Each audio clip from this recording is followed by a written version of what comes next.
Welcome to Our Move Fitness. My name is Dwayne and I'm your host. Today I'm interviewing Brett Swanepoel, who became a true legend in my eyes the year he beat Graham Jarvis, the GOAT of off-road motorbiking and one of my childhood heroes. We are going to be speaking to Brett today about how he's overcome some massive injuries, most recently almost losing his hand in a horrific accident, and how he has continued to race and win after that. We're going to be speaking about his plans to become the best in the sport, what he's been up to now during lockdown, and how he manages his time as a professional athlete. We're also going to throw in some nutritional advice and advice for new riders and those entering the sport for the first time. Today we're going to also have a special focus on the roof of Africa.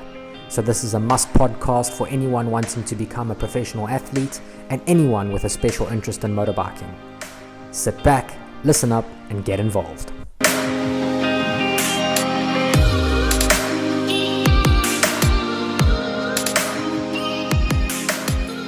What's happening, my man? It's good to be sitting here with you today. I'm so excited for this podcast. Like, you know, motorbikes has been a huge part of my life growing up. And meeting you here in Belito was just epic, and having you come through and train in our gym was a special thing, seeing you just achieve all the accomplishments that you have achieved over the years and getting to be a part of that rehabilitation that you went through a couple years ago when you had your big accident, which I'm sure we're going to touch on and talk about a bit. But I really want to talk about your lockdown experience, because of everyone I've spoken to, your lockdown experience is by far the best. Like, when I was a kid and how I thought life was going to be when I grew up, that's exactly what you had during lockdown. And let's talk about it. Let's say hello. Brett Swanepoel is here with us today. The introduction that we had, actually, by the way, is like one of my favorite introductions so far. I could just watch that highlights reel of yours over and over and over again. But welcome, and tell us a little bit about your lockdown. Thanks, Dwayne. It's cool to be here with you guys and that. I haven't seen you guys in a while, so it's nice to see some friends again. I'd say my lockdown is pretty much like a dream. When they said we're going to have lockdown, I think like the day before, I called up a mate and said, please, do you have a shed or anywhere? And those were my exact words. I'll even stay in the shed or the main room, whatever you have. Can I just come stay on the farm, which is just up the road here in Belito? And they said, he's just going to chat to his wife. And then the next day they're like, perfect, which was the final day before we went into lockdown. So I headed there in the afternoon. And that's pretty much where it started. It was literally like being on holiday. So you took your motorbike, you took a bag, and you went and lived at a friend's house on a farm, so you could ride motorbikes every day pretty much. I pretty much took so much stuff, I think I had to do 2 or 3 loads in the car. You properly moved in? Properly, from everything I needed I had there. And because they're good friends, we've been friends with them for years, family friends, it pretty much felt like home there. So it was really, really cool, and it just made things a little bit easier and try to take focus off what we were going through, and like it was like freedom but locked up. I suppose the challenge for you was like, this is your profession, you're getting paid to do this, you don't want to be taking time off, but you can't break the rules, so you needed to find a place that you could still maintain your training and not be in anyone's way or break any rules if you could. So it was a smart move on your half, definitely. And tell us a little bit about those days though. Get into like, what would you do on a daily basis for training, wake up? So the main thing there on the farm I was staying is I went there to stay with a friend who's he's 18, so he's in matric now, and then we are still really good friends with his parents and that. And it started like a day started as in the beginning we'd ride probably every second day of the week, which was cool because in the beginning we thought, it's just going to be 3 weeks and then life goes back to normal, which now we like just over 2 months past and it's still a bit crazy, but it would just be like that. And as the days went on in the weeks, we started as we'd run in the mornings with the dogs 3 times a week, Monday, Wednesday, Friday, because he had lectures, or he had school Zoom meetings from I think 8 or 9. So we'd run every morning 7 o'clock, every second morning 7 o'clock with the dogs, and then he'd do a bit of school. Some days he wouldn't even do anything. And then we'd head, if we're not riding, we'd go to the dam and ski the whole day, or we'd go and shoot on the farm, or just look for something to do. Like when we were too tired from riding and skiing and that, we'd go and whatever needed to be fixed on the farm, because I like work on quite a bit of stuff at home and that, and I can work on my own bikes and that. His dad kind of enjoyed that I was able to fix things they hadn't got to. So I think we fixed the tractor, the boat, his bike, we rebuilt the engine there, so he could ride ISO, and yeah, it was just quite a few things. Did you take time off technology, like hardly looked at your phone, or you did mention you played video games as well? So the way I got it was ride motorbikes all day. If you weren't doing that, you were skiing. If you weren't doing that, you were doing some form of exercise, running around the farm or whatever. And if you weren't doing that, you were playing Call of Duty against your mates. Yeah, that pretty much sums it up. Food was amazing. We'd make sure we'd have breakfast, lunch, supper. So him and I would make a plan and make something. Actually, he made some pretty good chow for me, so it was quite lekker. And then, yeah, almost every evening, like it was a ritual, we'd come in and after dinner we'd watch The Blacklist, him and I. We first watched Outer Banks, and then once that was done, we started watching The Blacklist. So every evening, Blacklist, and then we'd play Call of Duty Mobile, and we'd link up with like 1 or 2 mates, and it was honestly like we were always busy, so your mind was always taken off worry and that, and 100% it's tough times, so like in the back of your mind you're wondering what's going to happen, what's lying ahead of the future. And with my racing, if we don't race and bike shops aren't open, they don't sell bikes, and that's what pays our salaries. So yeah, of course that was a worry, but I just made sure we were kept on training and then working hard for when we do get to race again. And what was the riding like up there? I mean, did they have little motocross tracks, or you're riding hard enduro stuff? Is there any technical sections? So I normally, before lockdown, I do a general, on a Wednesday, a training group, and they have 2 tracks there, an enduro cross and then like a big turn track. So we're very lucky those were already there. So him and I, in the beginning, we mainly rode the turn track, and then as we got a bit tired of that, because we were a bit spoilt, we cut open like a 30k track to like link the turn track and the enduro cross track in, and then we'd started doing laps of that. So we'd start from his house, it would be like 10k's, then we'd do 10 laps on the turn track, and then finish the loop 10k's back, and we'd do like 3 laps of that as like training. And then we moved on from that. We also got a bit tired of doing that, and it was also chowing petrol. 3 laps of that, you chow the whole tank. So then we cut open try to cut open an extreme track. So him and I just went and scouted like a big mountain or like a bush range, and we just cut for like 2 days, 2 or 3 days. And what do you cut with? Just pangas and that. So like I said to you earlier, I think if I wore closed tackies or like training shoes once or twice, it would have been a lot.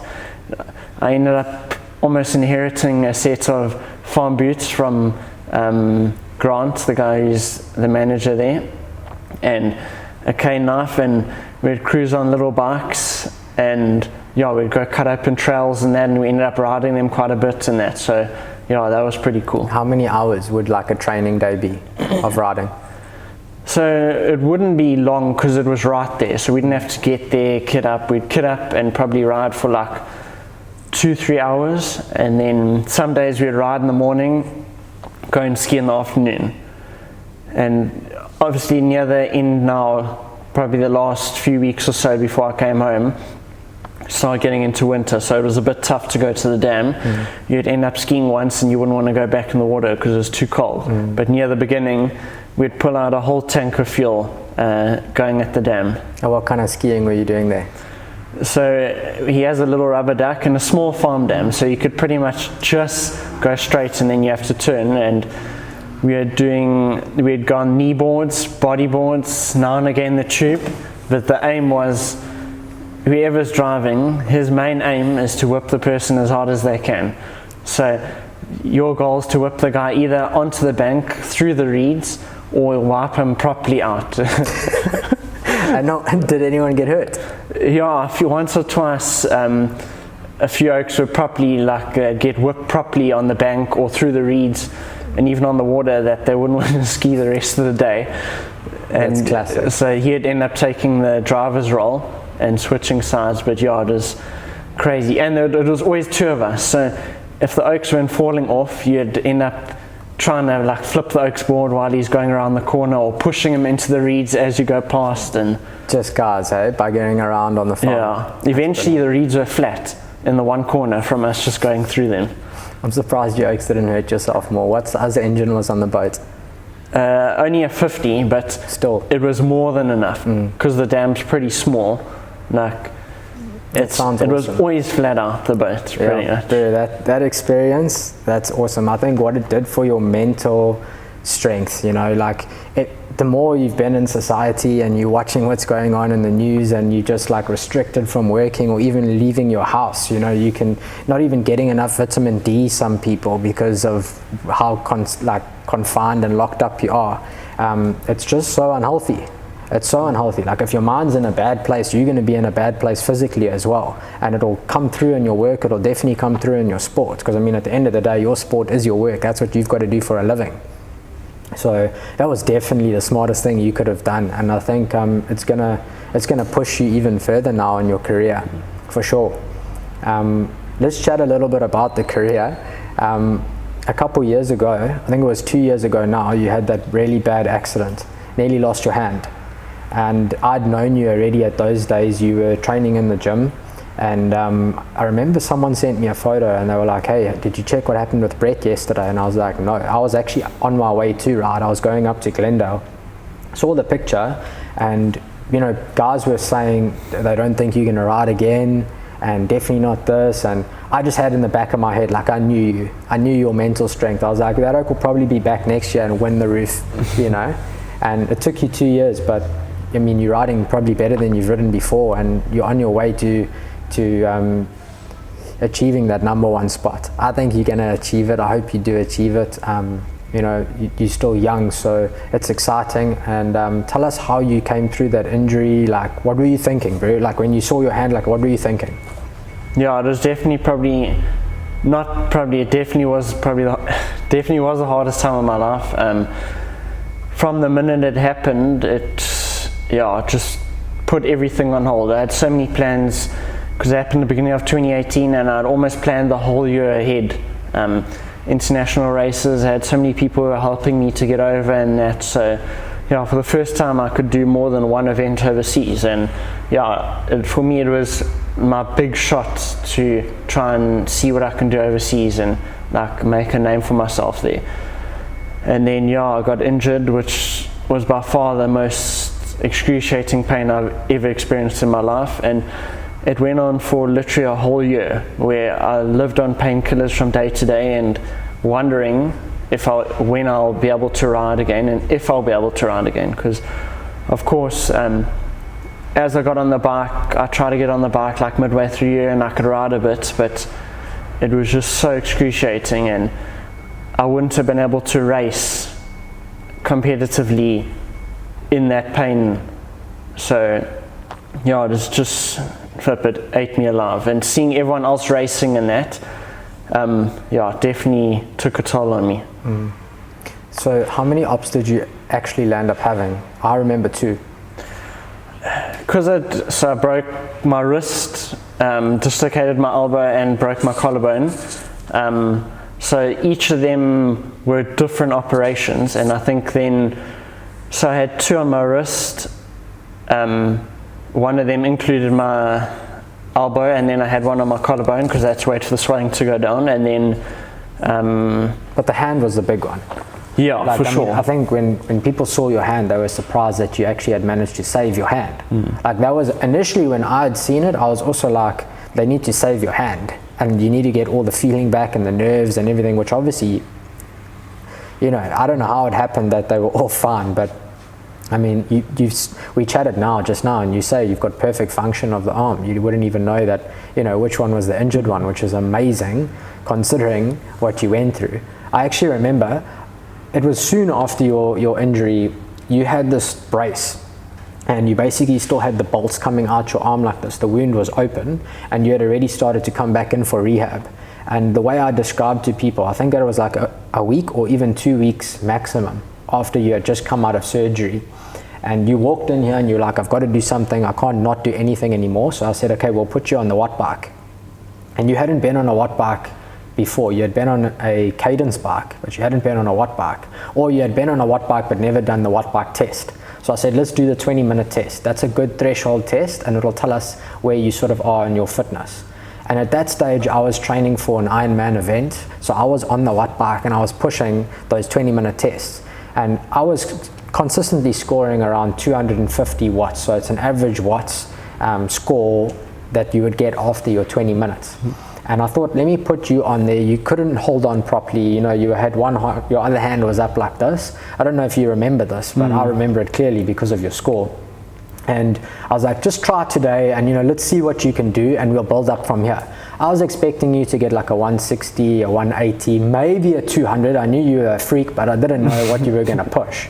And, you know, at the end of those 20 minutes, you did 300, or I think it was like a 298, which is like a professional cyclist score. And you had one arm with like open wounds. And after that, I also just knew, I was like, there's definitely something special about you. You know, you've got that sort of determination. There's like you're not going to quit. You're not going to stop. You would rather be dead than, you know, not give it your everything. And it's been lacquer to see you just push through those moments, not only in your riding, but like here in the gym and even in the other sports. Like I've seen you race those obstacle races as well. And you definitely have that mental switch where you can just go, I'm going for it 100 miles an hour now, which was quite special to see, specifically in your rehab process. But I'm glad you're back to full strength now and riding. But did you have like mental coaching, or did you have to do like a form of anything special that you think would have given you an edge to like let that go? Because I mean, it must be quite psychologically challenging to have the confidence to go and race and also go around as fast as you were going, because when you fell at a ridiculous speed. I mean, if people see the footage of you coming through there, it was like that was in the middle of a race. You know, it wasn't just like it happened as a freak accident. You were racing, and to have the confidence again to go and be like, well, I need to go that fast again. Do you ever think about it? Do you think of falling, getting injured, or? Definitely near the beginning.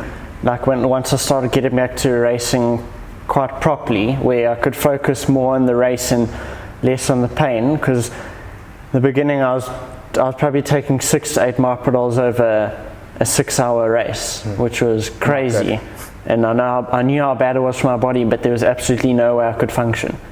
So once I could move out of that and more focus on just riding, it was quite tough to get over the injury in that and falling, even if it was just a low speed fall, like just sliding out in that to land on this wrist, because it doesn't have much movement like it normally has. It can't take a big hit. So now I ride with a brace in that, and just like it just took time to get through it. But I tried going to see a sports psychologist, but I didn't feel like it was working for me.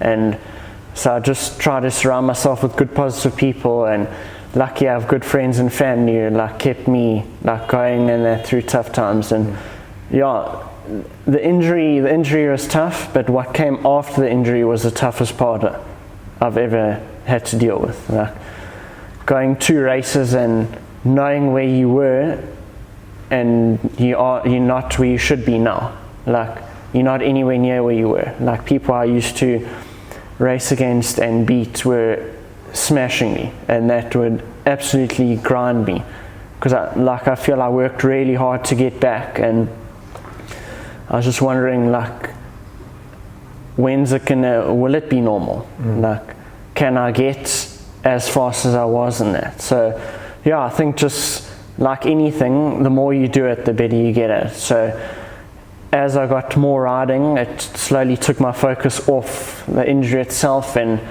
the goal was again to like achieve good results in that, and it was like starting almost from square one.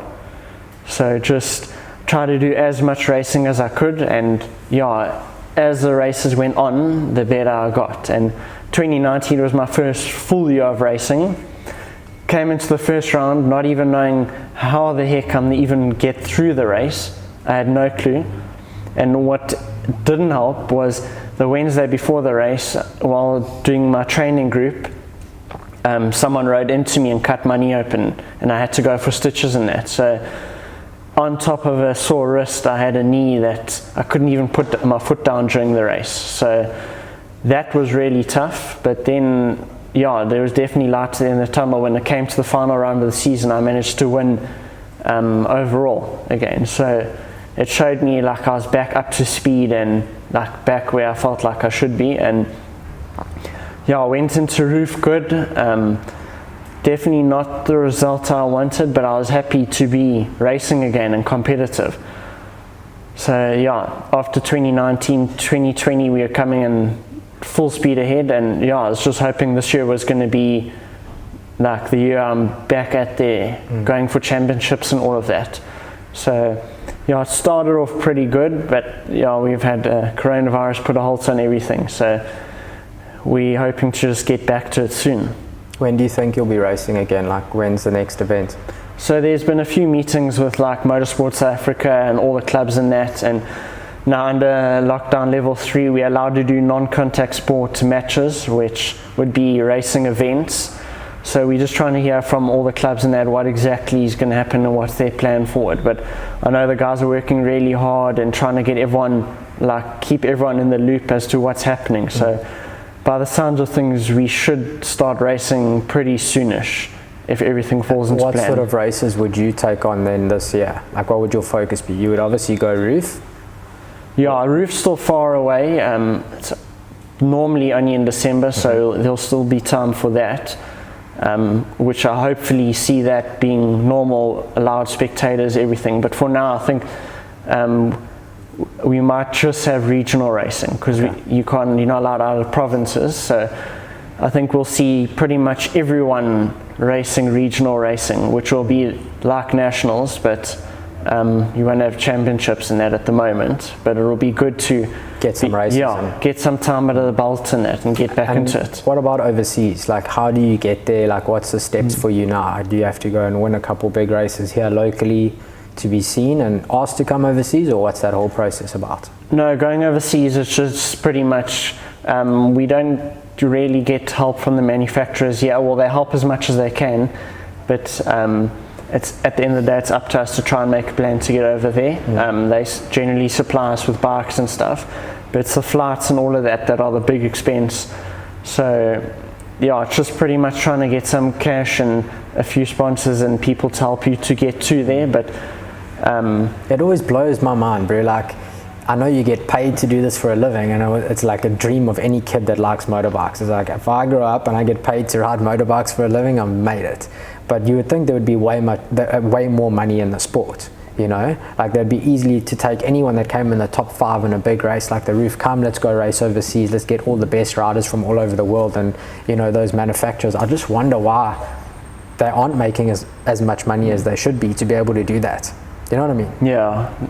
But yeah, that's another rabbit hole. Roof this year, I think you told me you don't have to pre-qualify.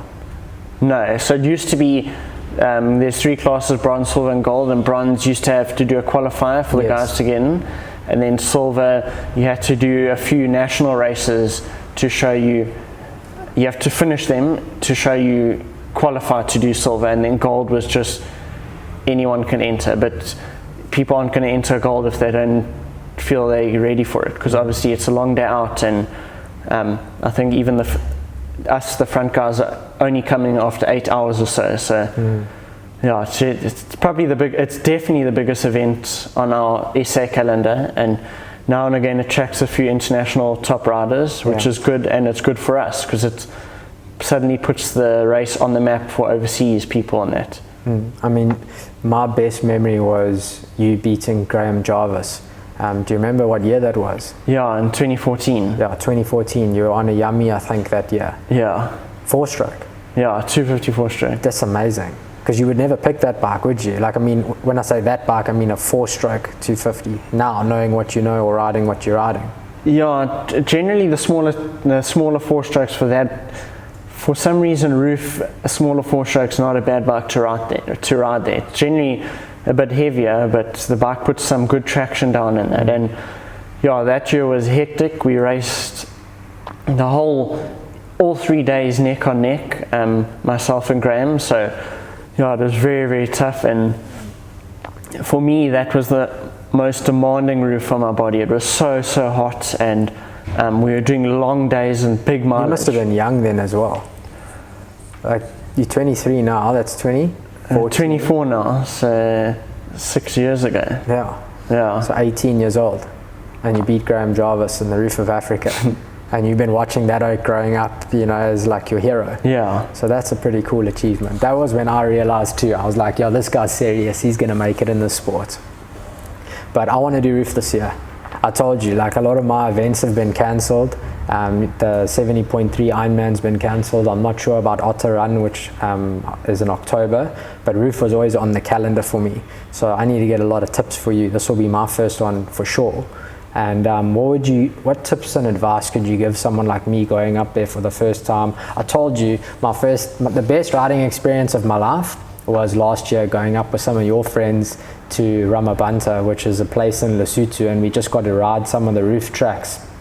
And for anyone that loves riding bikes, like, it's everything you could dream of and more. Like, the whole way up there, it's a 10-hour trip about to get up there. You're just speaking bikes and you're pumped, you're excited, and then you get into this like remote cabin, and when you're in the cabin, it's just, there's tools everywhere, and everyone's like nutrition set up on the table, and then there's just motorbike stuff and motorbike chat going on from morning to night, like a bra in the evenings, and then you're literally riding all day.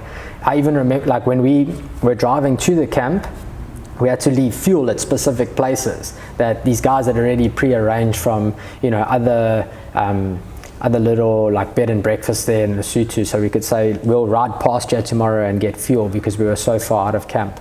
But it was incredible riding. We'd get up at 6 o'clock in the morning as soon as it was light enough to leave, and then 2 of the days we literally got home just before it started to get dark. The one day we got chased by a thunderstorm there, which was like the best experience of my life. We had to drop down into a riverbed, and it was just like you're just winding it as fast as the bike will go, and you portions of it that you can feel your back tire just aquaplaning like this, and you're going through, like, you know, the water this deep to that deep, and little drop-offs, and up next to the valley.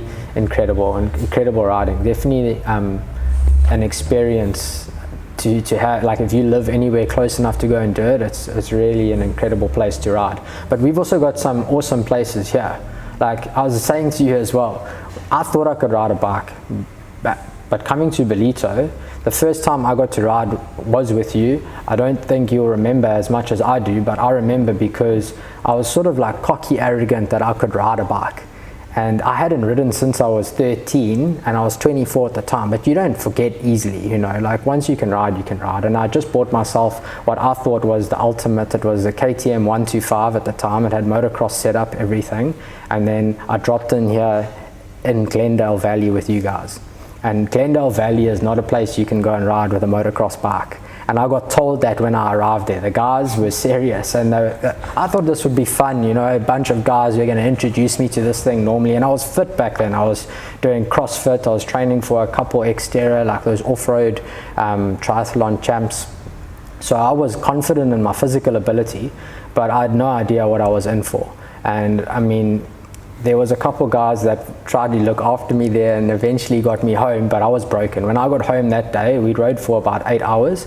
I had no food. I bought a liter of fuel, of water, which you know is nothing. It was summertime. I was wearing an armadillo, so I was soaked with sweat. They took me up I think Biscuit was the first hill they took us up there, and it took me probably 20 minutes longer than anyone else. So they knew, like, what the fuck, you're going to be around this guy the whole time. But the long story short is I had no idea what I was in for. And when people ask me, how can you find motorbike, how can it be so hard, how can it be so physical, I'm like, you don't understand. I've played rugby, I've done MMA, I've done these triathlons. This is the most physically demanding sport I've ever done. You know, if you can go and ride at that level, at the level you guys ride at those hard enduros, it's ridiculously taxing.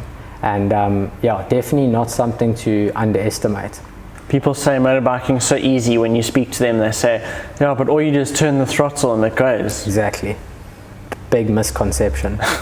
So tell me about Roof. What do I need? What's the setup? What, like, nutrition, hydration? Give me the tips. Well, one of the biggest things I generally try and tell everyone, like guys who I've ridden with who say, yeah, I want to do Roof, what do you guys recommend? I always say, ride harder stuff than what you normally ride. So if you're doing a practice event, like a lot of guys do the MP and all of that, say you're entering bronze at Roof, go and do silver at MP. Push yourself a bit more. So when you get to the event, there's nothing that you can't ride. So whenever I go do Roof, we ride a lot harder stuff practicing than what we do at the races. So when you get there, everything's rideable. It's just you need to be strong enough to ride at a good pace the whole day. So, and also fitness is your friend. The less you train, the harder it's going to be for you. So how many hours are you riding when you go? When I ride at Roof? Yeah. I think generally 8 hours a day. So you got to be in for 8 hours. And what's your average heart rate when you finish?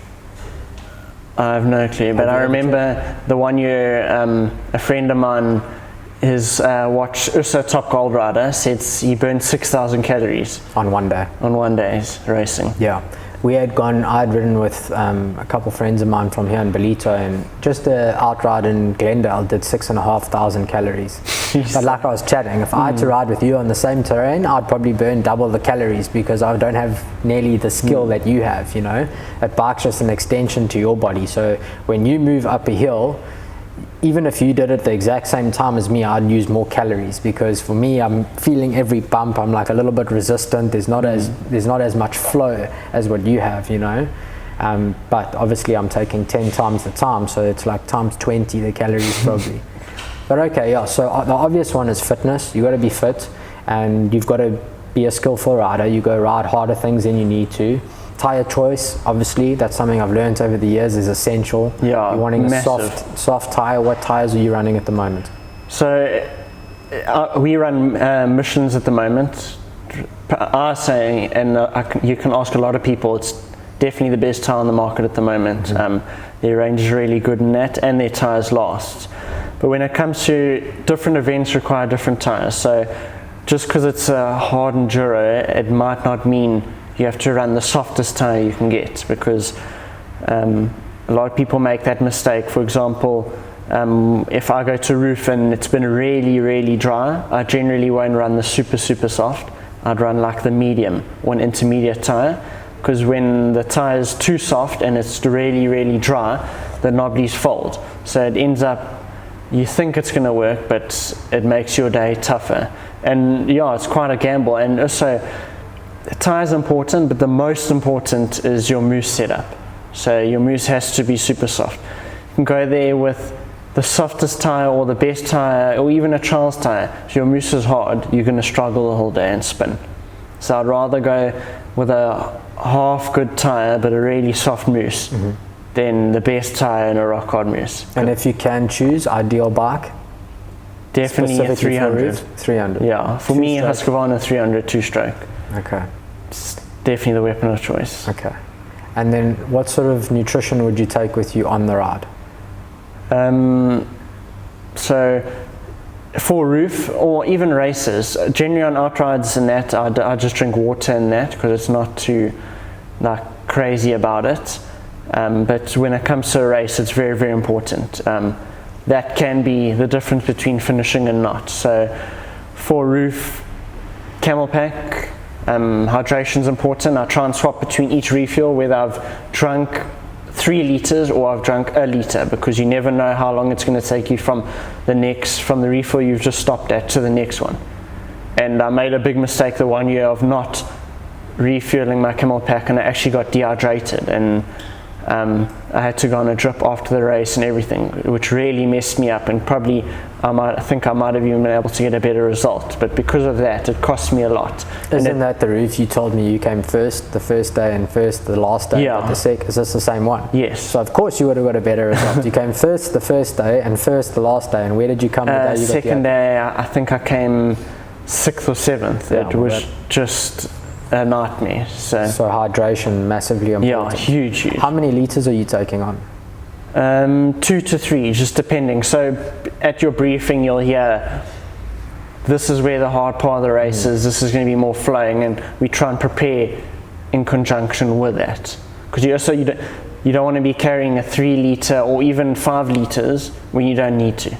That's extra weight on your back, it fatigues your body, so all that stuff. And also at an event like that you can't be riding just with water, so I use a energy drink or like energy powder that I put in my camel pack, not too strong, because otherwise I feel like I get a lot of phlegm. And what powder are you using? Too much sugar. I use USN Pro Enduro, and that's what's worked for me. I've tried quite a few things, but so far that's been the best for me. I don't feel like I have too much sugar, it doesn't make me too thirsty. And also that stuff, I've said to a lot of friends of mine, when I'm absolutely stuffed, I take a sip of that and it's like I've just drunk petrol.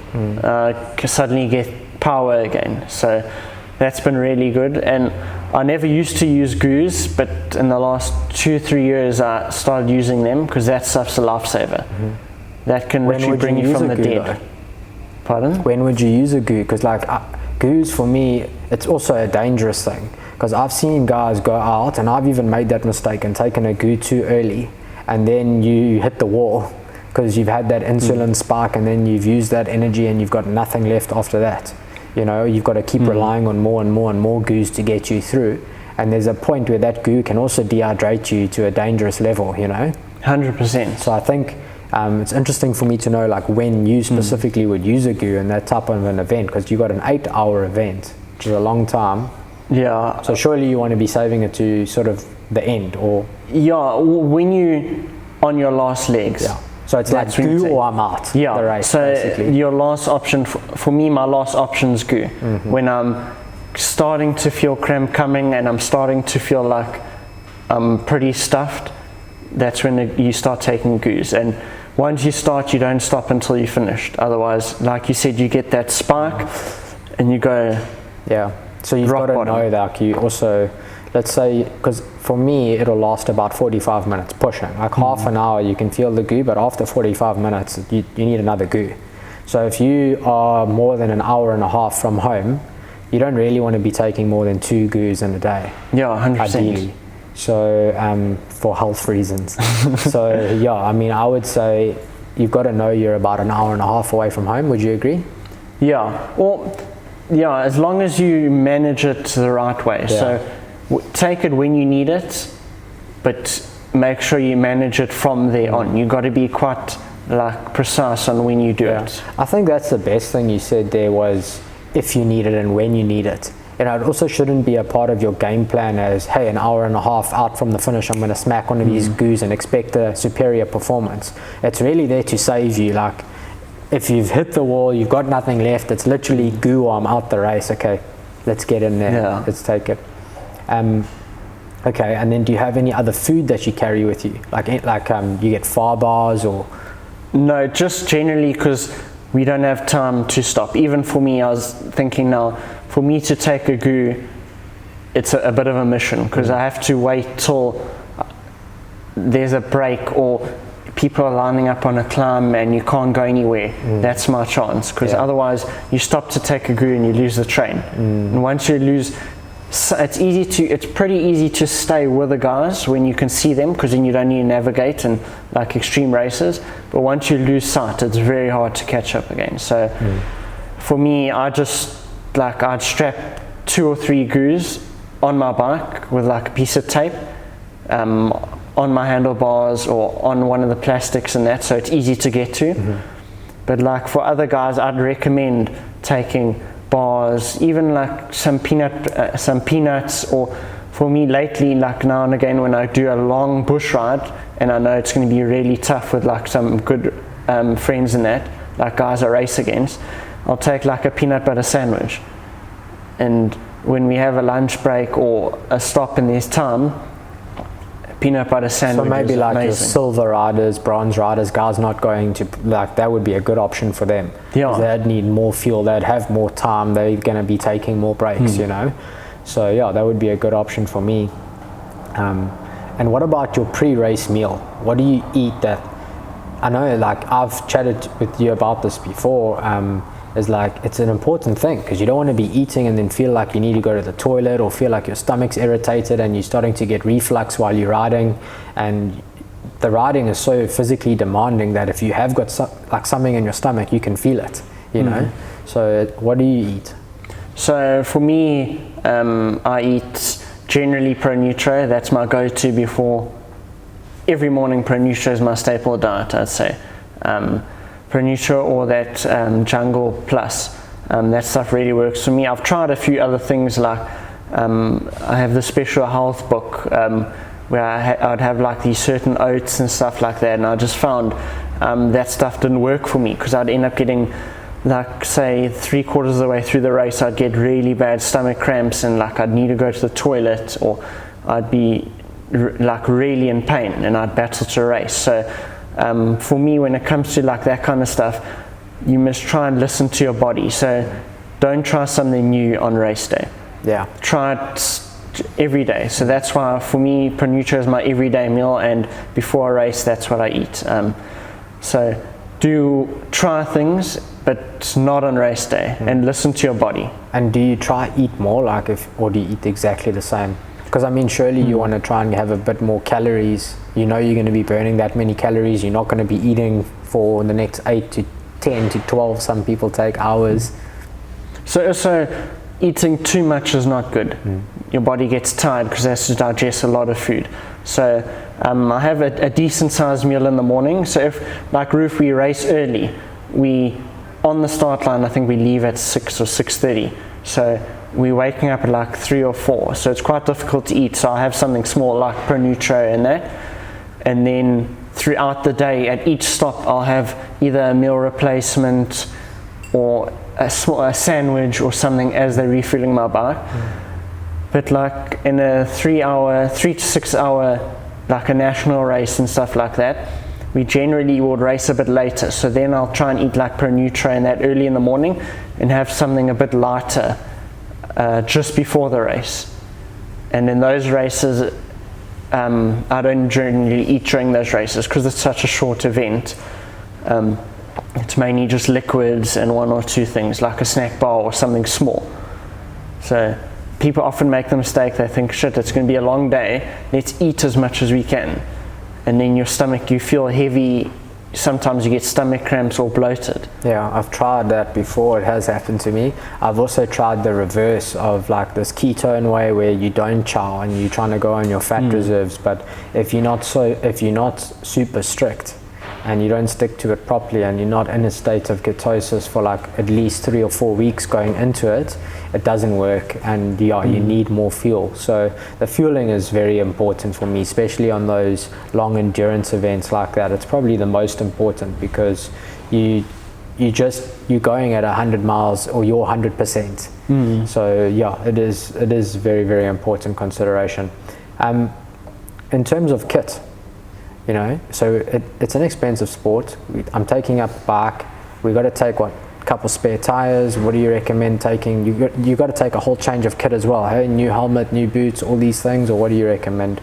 So for when we go there, we try and our team takes spares for our bikes, a spare bike if we need to swap anything and stuff like that, and we have spare sets of kit, but not, we got sponsors who provide that, which we're very lucky for. But the average guy who's just going there to compete at Roof, have a good time, or even just to finish the event and do the best he can do, I'd recommend getting a service pack. That's what a lot of guys do, because you can't come in at the end of the day and be tired and now you have to work on your bike. So at least have someone who's going to look after your bike, and that have to have a new tire, a rear tire at least for every day. Front tire, not too critical, maybe one spare, but a rear everyday new tire, that's very important. That's make or break of your race. You're either going to suffer because your tire's worn, or you're going to make your life easy with a good tire.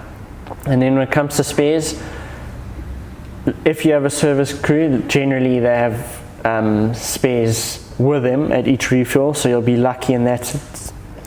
Excuse me. But if you don't, you need to make sure you have spares, because also the event's a lot of money, and it's not just entering the event that's expensive. People often forget all the work you've put in to do that. So what you've sacrificed throughout the year to get to that event can be thrown down the drain just by trying to save a few $100 by not having a spare brake or clutch lever or something small like that. Yeah, that's super helpful, thanks. You know, you mentioned now something sacrifice. I think that's something I want to touch on for sure, because if you, as a kid growing up riding motorbikes, there's a part of you that's like, hey, I could see myself doing this as a living one day. You just love it so much. I think it's such an addictive thing when you have that adrenaline surge, you know, especially I was telling Craig and Roxy earlier, like if you haven't been at the start of like an enduro race where all those two strokes are revving, and that feeling that you get, it's ridiculous amount of adrenaline, and you want that again and again and again. But the real question here is, when you were growing up, when did you realize, hey, I want to do this as a profession, I'm going to take it as a professional sport and make this my living, earn some money from it?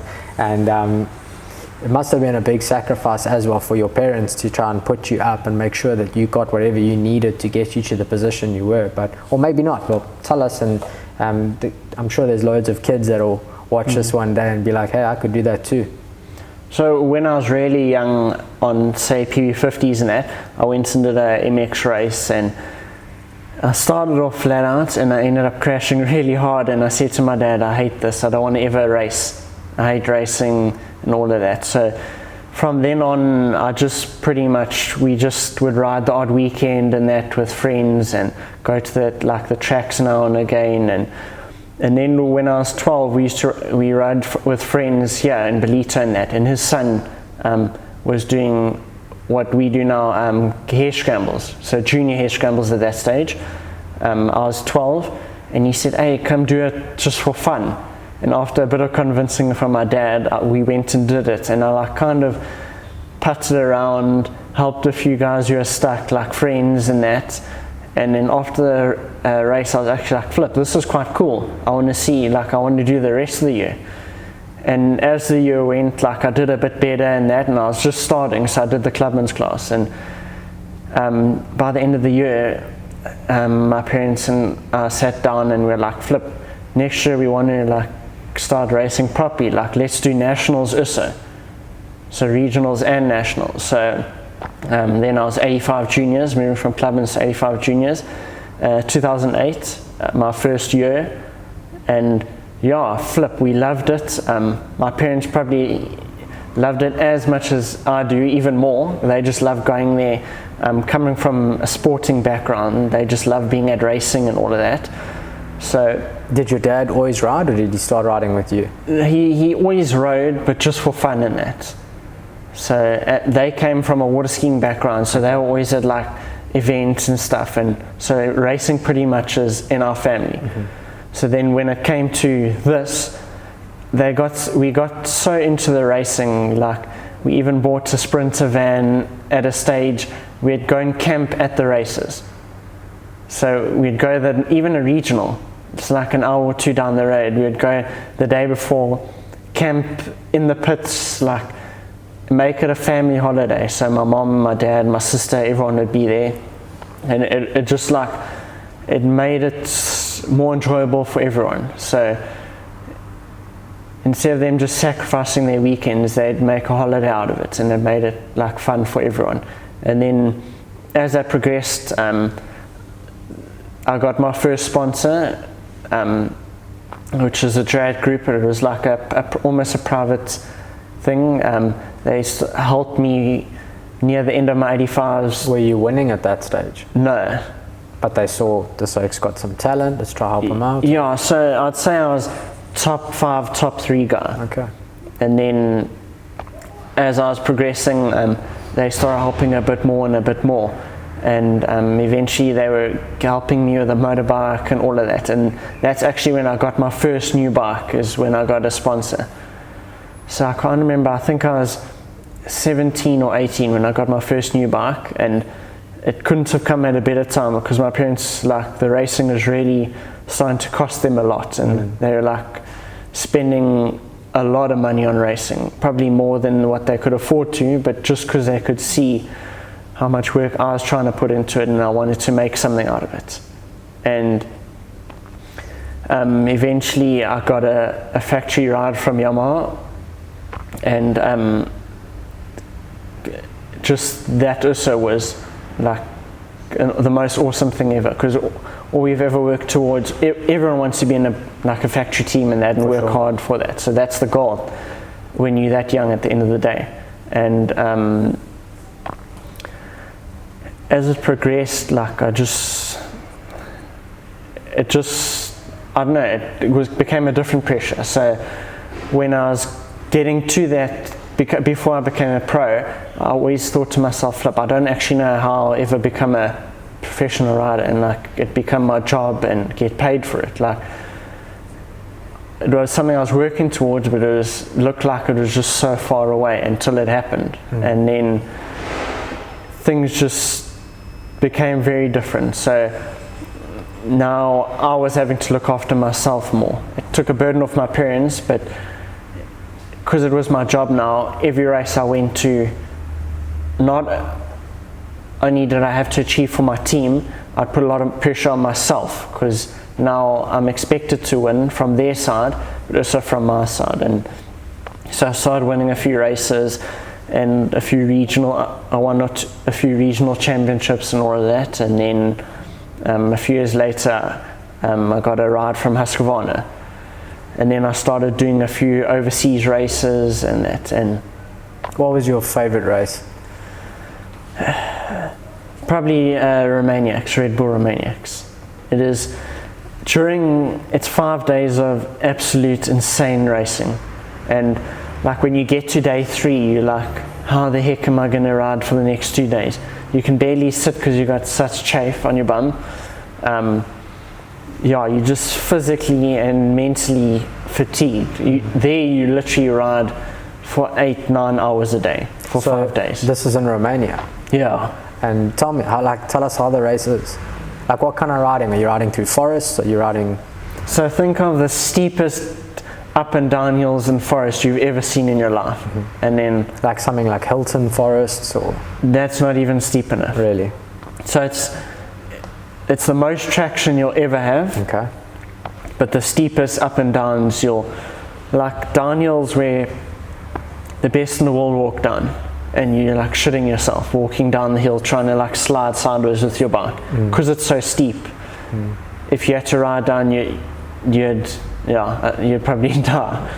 And you ride on like the crests of mountains and that, where if you fall off the side, some people will probably never find you. It's so dark in there, you have to ride with your headlight on your bike. It's so dark in some of the forests, they're so big. It's absolutely insane, but it's the most crazy race.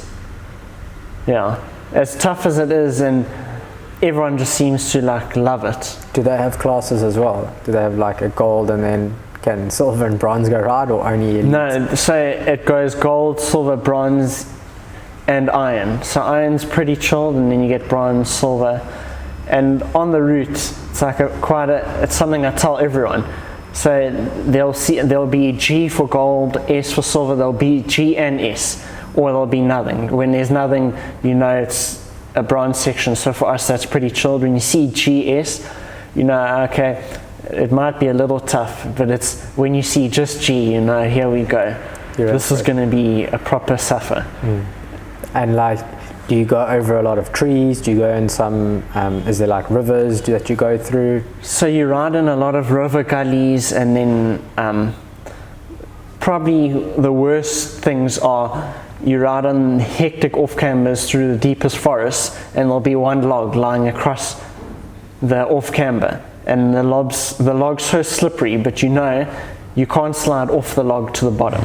So you somehow got to get over this off-camber with this log and not slide down the hill. I'd hate that. That would be my worst. That is the hardest riding for me, that off-camber, like slippery, and you just know you don't want to be going down that way because there's no way you can come back up.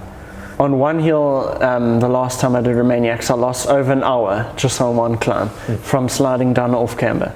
So how did you finish in Romaniacs? What's your best finish there? My best is 7th. Okay, that's very good. You obviously want to go and win those races though overseas. Yeah, definitely. I wanted to try and get some good results there. That year when I came 7th, I got probably an hour penalty for missing a checkpoint by mistake, which I would have gained maybe 10 minutes, but I got an hour penalty and I still got a 7th. So I definitely feel I can be a top 5 guy there, like now pretty consistently. Yeah. Are you feeling like right now you're at the best that you've been? I feel like my riding's really good, but we haven't been racing, so it's quite difficult to say. But yeah, I'm definitely back where I was, if not better, because the riding's progressed so much, it's hard to tell. You need to go and race against the top guys to actually see where you are. That's good. And do you get coaching from anyone? I used to get a bit of coaching for speed work and that, but unfortunately the guy moved to Cape Town and that, so it's just pretty much been by myself. But what helps a lot is riding with guys I race against, because it becomes who can do the hill first or who can ride up the steepest bank. And as tough as it, like at that moment you think, oh shit, here we go, like one oak's got up, now how are we going to get up there? Which is, it's cool at the time, but yeah, it pushes you out of your limits, which is good.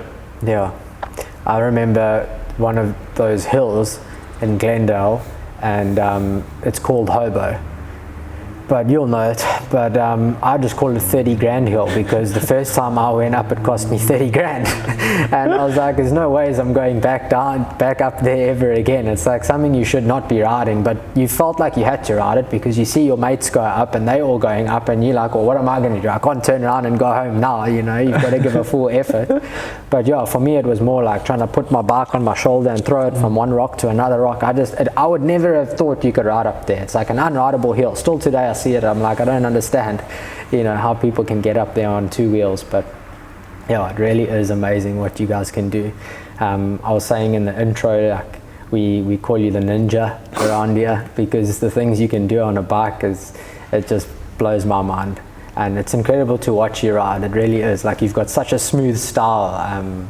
Yeah, it's awesome. It's like watching a PlayStation game that you play and you watch you ride. It's very, very cool.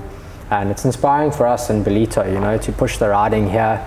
I suppose it's like all the sports here. We've got such cool guys. Like the surfers will look up to someone like Twiggy and go and push out on the big waves. And there's such a nice riding community here. And people, they look up to you and see where you go ride and some of the hills you've done, which also motivates us. But this area, I was also chatting to you about. I was like, how lucky are we to have the riding we've got here? Especially in KZN, South Africa. Like, there's just amazing riding areas. What are some of your favorites around here? So Glendale, it's a home riding ground, so definitely I really enjoy that place. But also like Hilton, there near Maritzburg, and that is the closest we get to, like, say, Romaniacs kind of training with big forests and that. And it's the most brutal when it rains, but everyone wants to go ride there when it rains because it's so difficult. It's kind of like a weird setup. Like, the harder it is, the more people want to go ride there. And then we've also got Ananda Valley, which is really good. So we, like you say, we're a bit spoiled for choice here. There's so much riding, and if you don't want to do enduro riding, there's like a lot of track stuff. Like, we got Maritzburg Motocross Track, we got Cater Ridge, then we got like a few private little tracks here. So yeah, we're just really lucky, and I think it shows because generally all the top guys in our national racing come from KZN. That's very interesting. I've ridden up in Joburg twice. I rode at a place called De Wilt. I don't know if you've ever ridden there. No, I've just heard of it. Or it's in Pretoria, but it was when I was staying up there for a while. But yeah, other than that, there are a few riders from Cape Town, and I can imagine there'd be really good areas there as well. But yeah, we're lucky here. So we're definitely lucky with our riding. But really what I want to know is, what is it like to be a professional athlete? What's like a normal day's life? You get to train, you get to eat properly, you get good sleep. Obviously you're getting to go and ride the best areas that you can find. But give me a rundown on your week, on your training, and just like your overall mindset as a professional athlete. So everyone thinks to just say, like I often get the comment, yes, you're so lucky, you get to ride every day. You got the best job ever. And like, what stress do you have? And people don't actually understand how difficult it is, because you have to go to a race, you're putting your body on the line for yourself and for your team in there to do the best results you can get. And sometimes it's not good enough, and you don't know how to explain that, and what could you have done better or not. Well, if it's not good enough, you can get cut, right? And then you've got no profession, 100%. and then you have to go and do something else for a living besides be an athlete. So that's a lot of pressure. And also, even people say, oh, you can ride every day. I promise you, everyone goes try ride every single day. It's difficult. Like some days when you don't want to ride, you're tired of it. You've been riding a lot, you've been training hard. All you want to do is maybe chill out a bit, but you can't, because you know the oak down the road who you're racing against will be putting in the hours. So yeah, you get those days where you just have to suck it up and ride through it. And for example, an injury, people don't understand. You get injured in the beginning of the year or even middle of the year. If you can't race, your job's on the line. So you have to ride through it. Like what I said with this injury, I wasn't ready to race in the beginning of 2019, but I raced because I had to. Yeah. I wanted to because I needed to slowly get back somehow, but I wasn't ready to race. I was in a lot of pain, and yeah, it was genuinely tough. And when I was out there, I was thinking, how the heck, like, why am I putting myself through this? Yeah. At the end of the day, it's what I want to do, and you've got to make sacrifices. And training wise, in terms of like, what are you doing in the gym for training? Do you do cross training? Of course, you're not doing any bodybuilding or anything like that. So of course you need to be strong for the racing and the riding, so I do try and lift a bit of weights in that. But yeah, we do a lot of cross training, and Gina works us really hard here, so luckily we got really good facilities you guys provide. So yeah, it just definitely makes things a bit easier, and I find it fun. So something other than riding is quite cool. So try and mix it up, and when I'm not in the gym, I'm cycling, and also try and keep it cool with friends. So it makes it a bit easier doing it with other people. Keeps the fun in it. We're always joking and laughing, and like, as weird as it might seem, I dive for crayfish with friends in that. And for me, that is a form of training, but it's also like something different, takes my mind off the riding and the racing, and it's fun. Like my friend Greg and I, it's like always a competition. Whenever we go dive, it's who can catch the biggest crayfish, or who can fill their bag first, and it's, yeah, so yeah, you just got to try and keep it fun and enjoyable. I know you've also played some squash and had the same sort of competition there. But the other big memory for me here with you was my first time riding at Hollow Trails. You got me, or it wasn't you actually, it was another friend of mine, but you were there leading the pack. You didn't want to come second, you wanted to lead the way. And it was a night cycle. So that day I went and bought a light. You know, I was sort of underrating it and underestimating it completely. I'd never ridden at Hollow Trails, hey, before this time. So I was expecting like just trails on a dirt road. I was not expecting what I got into that night. But got there with a bicycle that I'd also only ridden twice or three times. I just traded up to a Scott with a dual suspension, and got my light from who did I get my light from? Probably Matt, Specialized. from Specialized. I got my light from him, and then we rode that day portions of pink and portions of purple, but like all the single track downhill things, and I didn't even have my light screwed on properly. I remember going down the first single track not knowing what it was, because with the light you can only see like a certain circumference as it starts getting to properly dark, and when you go into those little valleys and that, you can only sort of see just in front of you and like 2 maybe 3 meters in front of you as well. And I don't know if you remember, but I was trying to, because I was keeping up with you and Greg in the front, and then as we came around I had no idea, and there was just these jumps and drop-offs and all these little rocks, and I'd fallen off the side or skidded off the side because we were going way too fast. But yeah, it was some introduction to hollow trails and night riding, and those memories of me going for my first ride with you guys here in Glendale all came back. I was like, I'm going to get punished tonight. I'm going right to the back, and I let everybody pass me, and I just like stayed at the back with Timmy, which was probably the safest thing for me to do. But yeah, I mean, I've seen you and how you train, and you've always thrown in the variety, which I think is key as well, so that you don't overdo it. You know, like if you're overdoing one thing, it's very easy to become bored of it, like a bit complacent, and you're not really looking forward to doing it again and again at the level that you need to. So it's just so interesting. We chat about wellness often on these podcasts, you know, and finding that balance of like, how have you got to get your mental game right to support the physical? And even more than that, like what goes on in your society and in your environment, and you know, all your emotions, how those all play a role into the outcome that you're desiring, which obviously for you at the end of the day, it's winning. You've got to go in and you've got to perform at the best of your abilities. If you don't win, you've got to at least know that you had the best ride you could possibly do that day, and then you feel successful. But you know, it sucks when you get there and you're thinking about something you shouldn't be thinking about. You've got an unnecessary stress, or you've got an injury, or you know, something's not going well at home or in your social environment with your friends. So all those things play a massive factor in how you perform as a sports person, which is why the sports psychology is really important. But like, as you said, surrounding yourself with good people, positive people, that for me is the number one thing. Like, I've seen it. Like sports people and people that do well in life that are surrounded by those kinds of people, they always seem to do well. You know, it's more important to have that than just have a good sports psychologist, I feel.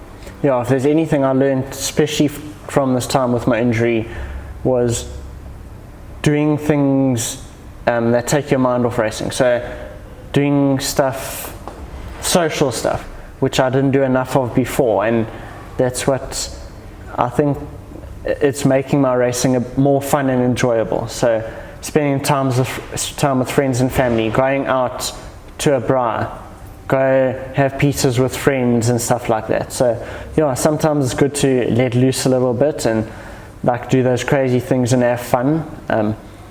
Yeah, you just got to make sure you enjoy what you're doing, because otherwise it does turn into a job. Yeah, you got to love what you do. Yeah, and I want to just throw off the topic here, thinking about some of your falls and crashes. What's like the most dangerous, reckless thing you can remember, or like what's one of the most reckless, dangerous moments you remember on a motorbike? Probably doing national cross countries, where afterwards everyone compares their top speed. So one of the races, I think my top speed was 164. So now you're going 164 k's an hour down a dirt road, and probably on the first lap, you're going that speed down a dirt road. It's like a Jeep track. So it's not even like groomed, it's not like riding on a highway. You're not exactly sure what's ahead of you, or you can see clearly, but there could be a rock hidden in a bit of grass or stuff like that. So yeah, generally that you have to take risks, because everyone else is doing it. And you can't walk the track, or you don't know. No, not at all. That's the thing. That's flying. So it's scary at the time, and afterwards you think, shit, if I crashed at that, I could die at that speed. Probably would die.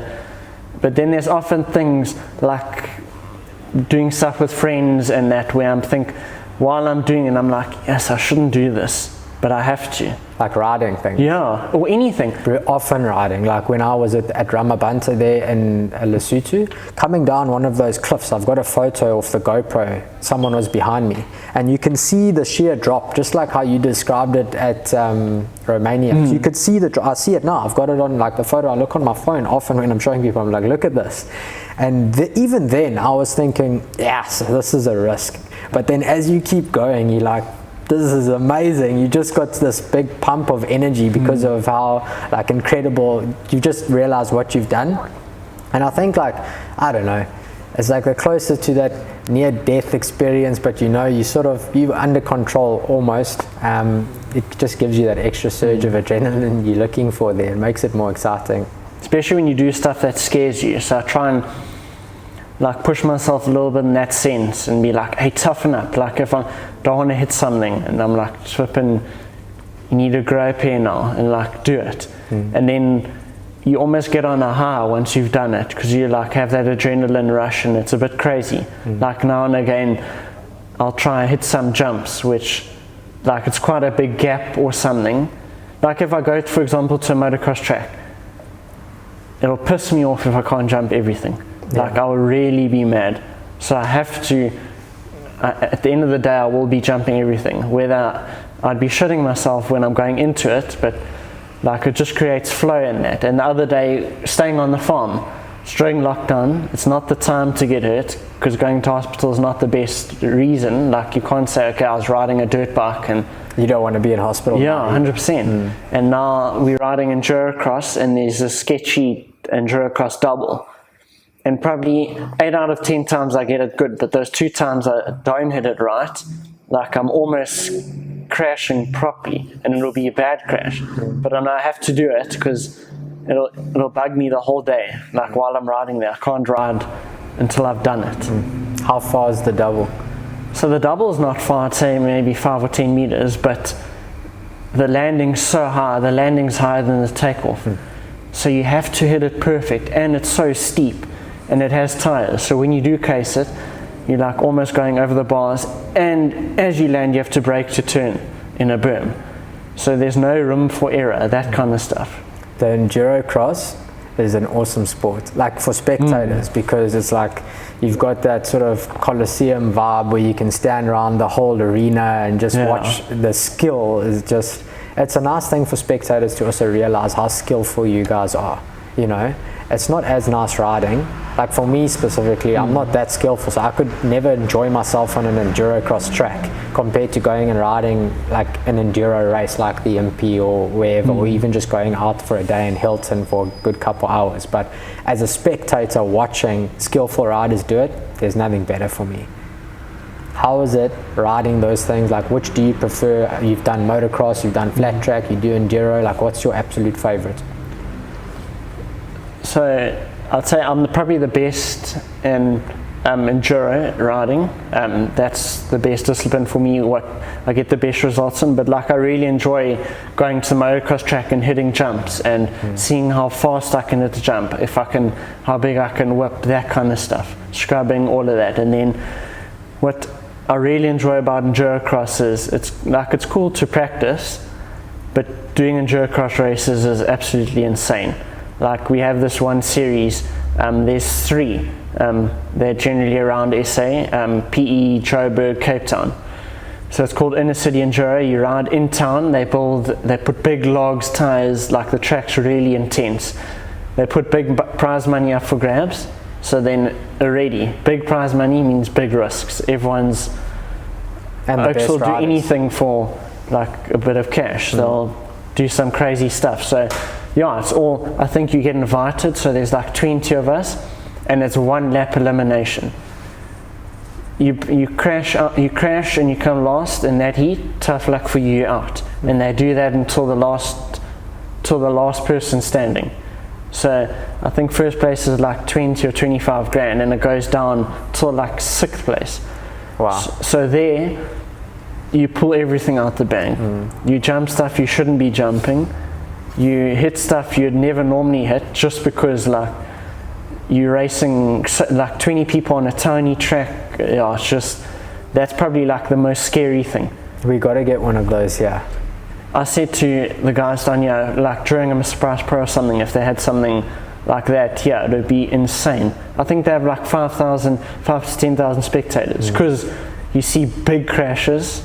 Like even myself, one I did a few years ago. So I think we start 5 in a row, and so there's 20 bikes, 5, 5, 5. Oak pulls an elastic, and they tell you, okay, 10 seconds. Now you just watch the elastic drops. Now it's 20 oaks going into a wooden jump, into obstacles. So a few years ago, the first jump I hit, I shouldn't have jumped it because there were guys in front of me, but I sent it last minute, hit it over the bars, broke my throttle, and like I somehow didn't get eliminated in that. So it's that kind of crazy stuff. And then you go straight from there into the next heat. So I had like literally 2 minutes to try and like tape up my handlebars and like my throttle and all of that and make it to the next heat. So yeah, that's like a different element of excitement. And it's the most scary thing being on that start line, because again, I'm going there because I want to win and I want to do well, but it can so easily go wrong. You could be winning every heat and one bugger up and you're stuffed. You're out.